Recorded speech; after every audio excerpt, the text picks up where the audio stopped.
पंडित जी ने एक कविता बनाई राजा नल के खिस्से में कि नल क्या चीज थी, रूपवान गुणवान तेज छवि, नल बलवान जति सै, और भीम की बेटी दमयंती राजा नल के लायक सती है।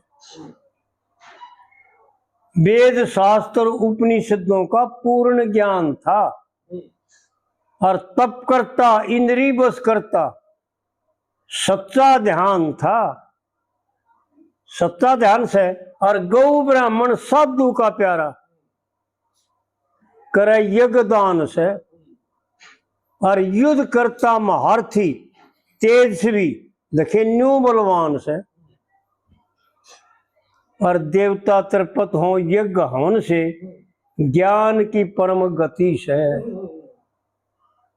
यानी आड़ पंडित जी यूं बता रहे हैं, नल की सफलता, नल के गुणों का वर्णन करके यूं समझाना चाहते हैं कि सब के सब नल है, अगर चाहे तो सब नल और दमयंती के सी पतिव्रता स्त्री और नल के से राजा सब मनुष्य बन सकते हैं, क्योंकि इन गुणों को जो वर्णन किए इस कली में उनको सब ग्रहण कर सकते हैं और सब वैसे बन सकते हैं। वेद शास्त्र उपनिषदों का पूर्ण ज्ञान से, और तप करता, इंद्रिय बस करता, सच्चा ध्यान से, और गौ ब्राह्मण साधु का प्यारा, करे यज्ञ दान से, और युद्ध करता महारथी तेजस्वी, देखे न्यू बलवान से।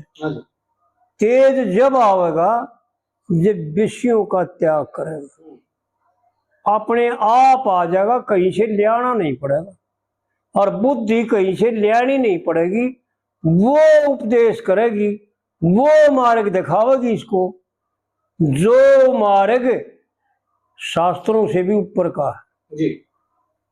अगर ये ब्रह्मचारी बनकर के नियमों का पालन करेगा और पाप कर्मों से बचेगा।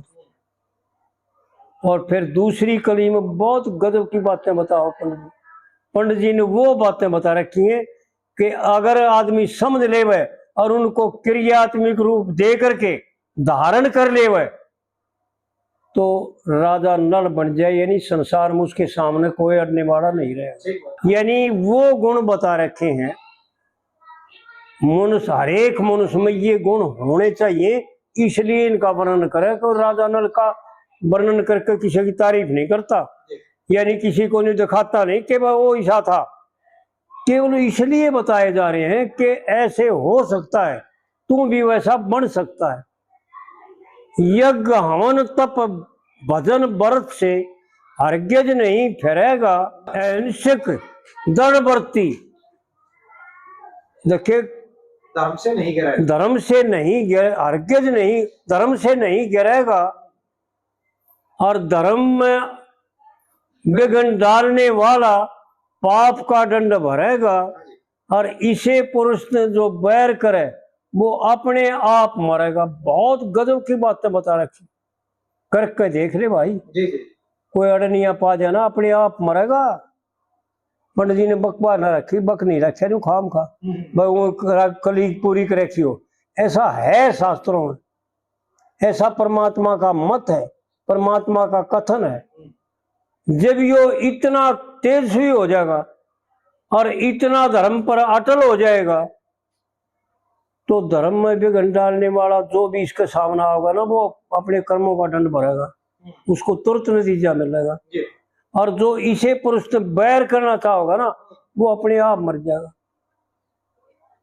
3 दिन से चौथा दिन नहीं होगा, ऐसा हमारा मानना है और विद्वान पुरुषों का मानना है, क्योंकि परमात्मा ने जगह जगह ऐसा कह रखा है कि तू मेरा बन के तो देख, तू मेरी तरफ चल के तो देख, तू मेरे गुण गा के तो देख, तेरा कोई बाल भी बाका कनिया पा जाए तो मैं जिम्मेवार हूं। और एक शब्द हमने भी वीडियो भी कराया था, मैं तो हूं भक्तों का दास, भगत मेरे मुकुट की मणि, संतों का दास। हाँ मैं तो हूँ संतों का दास, संत मेरे मुक्त की मन। जो कोई भजे भजू मैं वाह को, हूँ दासों का दास। हर सेवा करे करूँ मैं सेवा, जय हो सच्चा विश्वास। यह है तो मेरे मन में ठनी। तो इस तरह करके जो सुना यह कविता हमने एक शब्द करवाया था वीडियो। परमात्मा ने ऐसा कथन कर रखा है कि एक बार मेरा हो के देख ले। और धर्मी पुरुष का जो दोष लगाव है, देखिए उसकी मूड मती से। और फिर तीसरी कली में दमयंती का और राजा भीमसेन का वर्णन करता है कि वो क्या थे। बहुत गजब की बात है। पंडित जी ने वो बातें बता रखी हैं कि समझने की जरूरत है, ना कि गांव की बात से। भीमसेन ने न्याय समझ के और अच्छा ब्याह करया से, नल दमयंती ठीक है समझ गए, ठीक समझ के आनंद हरिया भरिया से। और म्हारे कहे थे, हमारी आज्ञा से, हमारी अज्ञात हमारे सामने देखे नल को पति भरिया से। और आदि अंत वेदांत शास्त्र देखे विल में लिखा धरिया से। वो बाइबल विल में लिखा धरिया से। और इतने गुण जिस वर में हो, फिर वह क्यों फिरे पति से। जिस वर में इतने गुण बताए, जिसमें इतने गुण हो, जो तीसरी तीनों कलियों में बता का आया नीचे तक आया, इतने गुण जिस आदमी में हो, उसने औरत क्यों छोड़ दे। और छोड़ती है तो मूर्ख हुआ। फिर वह क्यों फिरे पति से। और धर्मी पुरुष का जो दोष लगावे, पड़ेगा नरक में भाई। और लक्ष्मी चंद कहे चले देवता, भाई ले स्वर्ग की राही। यो फिर चौथी कली में भेड़ है। स्वर्ग की राही कैसे मिलती है इसको जान ले भाई। लक्ष्मी चंद कहे चले देवता, भाई ले स्वर्ग की राही। फिर कुलयुग बोलिया दोबारा तो मेरी करो सहाई। और पैसे बनकर राज जीत लो, हो दुखी भीम की जाई। और राजपाट को भ्रष्ट करण की मेरी सलाह कति से। यानी विचार करें, एक थोड़ा सा अहंकार आ गया था राजा नल का, उसका 12 वर्ष दंड भोगना पड़ा। 12 वर्ष स्त्री पुरुष दुखी पाए, बालक की तरह और आप की तरह, और बहुत कष्ट। लेकिन सत्य के कारण फिर मिल गए।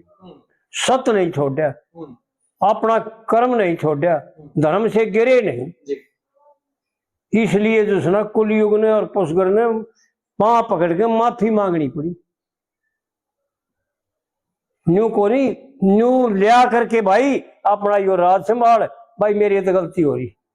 और कुलयुग ने भी आकर के पांव पड़कर महाराज मेरा अहंकार झूठा था। जब देवताओं ने आपको माफ कर दिया था, देवताओं ने आपकी मदद कर रखी थी, मैंने झूठा अहंकार कर कर आपको ये दुख दे दिया, इसके लिए मेरे को क्षमा कर दो। तो राजा नल ने कुलयुग को क्षमा कर दिया था। नहीं तो ये सतयुग की बात है, कुलयुग को उसी वक्त खत्म कर देते। राजा नल में इतनी ताकत थी, क्योंकि राजा नल का जन्म जो है ना बहुत लंबा चले। सतयुग में राजा बने, और त्रेता में रामचंद्र के पुत्र लोक उसके साथ भी जो है ना युद्ध उनको समझाने के लिए उड़ गए, और उनको समझाया और सीता को बताया कि इनको समझा अपने बच्चों को।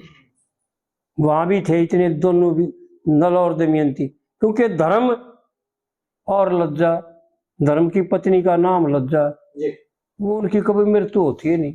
आज भी है, वो काल भी थे। लेकिन यूं दिखा रहे हैं लोगों को कि भाई हर इंसान ने ऐसा बनना चाहिए। और पंडित जी ने इसलिए इस कविता में इस तरह का वर्णन किया है कि भाइयों को यूं बेरा पाट जा कि राज छूटने के बाद, धोखे में कपट करके बेईमानी से राज जीतने के बाद और कपड़े छीनने के बाद भी दोनों वीर मर्दों ने अपने धर्म का त्याग नहीं किया। इतना कष्ट सहने के बाद भी जो अपने धर्म का त्याग नहीं करते ना, उनकी यह गति होगी कि इसे पुरुष ने बैर करनी अपने आप मरेगा। उनका मरेगा भाई, मारा नहीं, क्योंकि हमारे पास उतनी सामर्थ्य है कौन है, बेचारा कौन है उसे। तो इस प्रकार से जो है ना पंडित जी की बातों को गावे नहीं, उनका अर्थ समझने की कोशिश करें और अर्थ समझकर उसको धारण करें जीवन में। कल्याण में देर नहीं, दूर नहीं, कल्याण ही कल्याण है। और नहीं तो भाई जो पहले बताया ना भाई, 10 रस्तों से केवल पाप कर्म करते हैं, ये पुरुष जो थे ना 10 रस्तों पर कंट्रोल था नहीं,